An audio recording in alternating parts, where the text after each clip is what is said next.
எனக்கே நேற்று பார்த்ததுலேருந்து எனக்கே அது பிடிக்கல. எனக்கு ஒரு மரியாதை இருந்தது அவங்க மேலே, பிரேமலதா மேலே. அவங்க இப்போ மரியாதை இல்லை, அந்த மேலே ரொம்ப மரியாதை இருந்தது, பசங்க மேலே இருந்தது.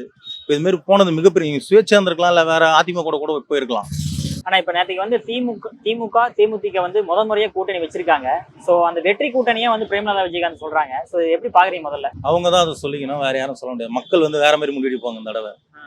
கண்டிப்பாக இது வந்து விஜயகாந்த் ஐயா வந்து அவர் பண்ணியிருக்க மாட்டார், அது மாதிரி துளி கூட பண்ணியிருக்க மாட்டார். அவர் சுயேட்சையாக இருந்து வந்திருப்பாரே தவிர, அடி வாங்கி இதுவாக இருப்பாரே தவிர.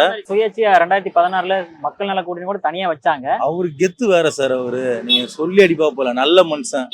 அவர் பையன் அவ்வளவு பேசினாரு, நான் ஒரு ரத்தம் அப்படி இப்படின்ட்டு இன்னைக்கு வந்து என்னன்னா இதுமாரி கூட்டணி வைக்கிறாங்க. இது எப்படி ஏத்துக்கிறதுனே தெரியல. மக்கள் என்ன நினைச்சிட்டு பண்ணிட்டு இருக்காங்கன்னே தெரியல. இப்போ வந்து நீங்க என்ன பாருங்க, இந்த 26ல வேற மாதிரி போவோம் பாருங்க. திமுக கூட கூட்டணி வச்சிருக்க கூடாது, சுயேட்சா கூட நின்றுக்கலாம், இல்ல வேற என்ன பண்ணிக்கலாம், அவங்க கூட வச்சிருக்க கூடாதுன்ற. இல்ல சார், 2021ல வந்து டிடி தினகரனோட போனாங்க.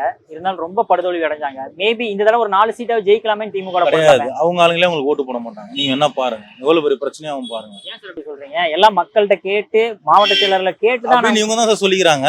இவங்க தான் அப்படிதான் சொல்லிக்கிறாங்க. 1.5 கோடி தொண்டர்கள் இருக்காங்க, 2 கோடி தொண்டர்கள் இருக்காங்க சொல்றாங்களே தவிர, அவங்கள போய் கேட்டுருக்காங்களா? யாருன்னா ஒண்ணு இல்லை, அவங்களே போயிட்டு வேலை யாருன்னா விட்டு இது பண்ணி பார்க்க சொல்லுங்க, அவங்களுக்கே தெரியும். எனக்கே நேற்று பார்த்ததுலேருந்து எனக்கே அது பிடிக்கல.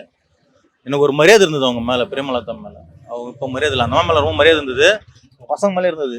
இப்போ இதுமாரி போனது மிகப்பெரிய சுயேட்சையாக இருந்திருக்கலாம், இல்லை வேற அதிமுக கூட போயிருக்கலாம், விஜய் அண்ணன் கூட போயிருக்கலாம். கண்டிப்பாக விஜய் அண்ணன் கூட போயிருக்கலாம்.